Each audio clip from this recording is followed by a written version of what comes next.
Queridos alunos, tudo bem? Antes de começar, deixa-me apresentar. Chamo-me Edgar Brito, licenciado em Direito, editor do módulo Introdução ao Direito. Etimologicamente, o termo direito vem do latim direito, que significa aquilo que é reto. Direito é um ramo da ciência que estuda as regras gerais e abstratas e imperativas do relacionamento social criadas pelo Estado. Dizer que definir um objeto significa indicar o seu verdadeiro sentido, ou seja, a sua significação precisa. Ao se procurar apresentar uma definição do direito, primeiramente deve-se ter em mente que o vocábulo direito compreende enfoques e significados diversos.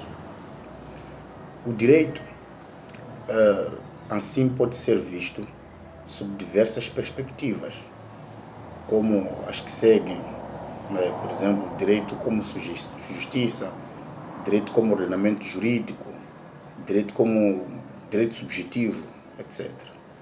Direito pode ser definido como conjunto de normas que regulam a vida em sociedade, dotadas de coercibilidade.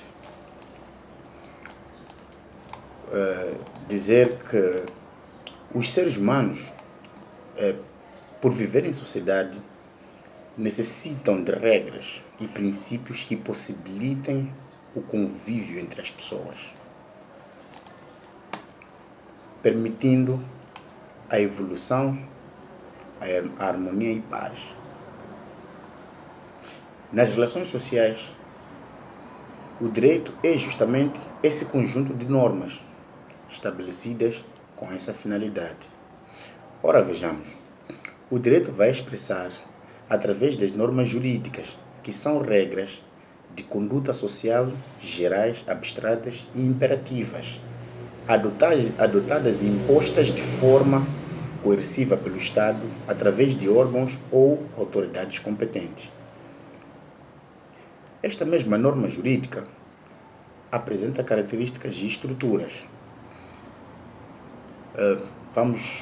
Características, por exemplo, mais marcantes das normas jurídicas, que são generalidade, abstração, imperatividade e coercibilidade. Em que consiste a generalidade? A generalidade consiste em todos os cidadãos são iguais perante a lei. Abstração: as normas jurídicas aplicam-se a um número abstrato de situações. Imperatividade: as normas jurídicas são de cumprimento obrigatório. Coercibilidade: as normas jurídicas as normas jurídicas podem impor-se mediante força. E a norma jurídica tem uma estrutura. Esta estrutura apresenta 3 elementos, que é a previsão, estatuição e sanção. A previsão: a norma jurídica regula situações ou casos hipotéticos. A estatuição: a norma jurídica impõe uma conduta a adotar, enquanto que a sanção: a norma jurídica dispõe de meios de coação. Falar de sanções, ela se desdobra em vários tipos que podem ser. Temos sanções morais, sanções religiosas, sanções jurídicas, sanções cíveis, sanções criminais, sanções disciplinares.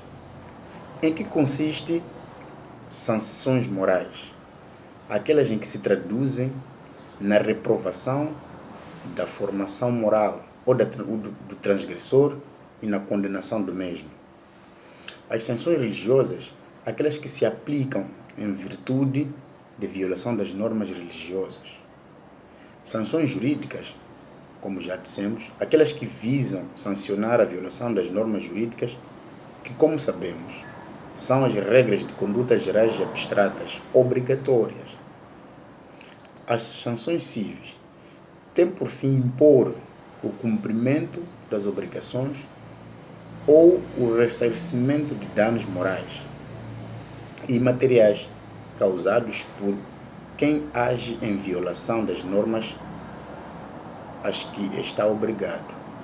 As sanções criminais visam a responsabilizar o criminoso perante a sociedade em virtude de atos ou omissões que violem normas imperativas de convívio social. As sanções disciplinares, por último, traduzem-se na aplicação de sanções a indivíduos pela violação de normas que disciplinam a conduta no meio de organizações a que pertencem. Então, aqui o que deve se ter em mente ou o que deve ficar é que o termo direito é um termo amplo, a definição do direito é ampla. Cada autor define o direito segundo os seus princípios, segundo o seu ordenamento. Mas o que deve permanecer na definição do direito, não podemos nos esquecer da norma. Sempre que definirmos o direito devemos lá colocar o termo norma, que é direito é o conjunto de normas que vão regular, né, a vida em sociedade. Muito obrigado.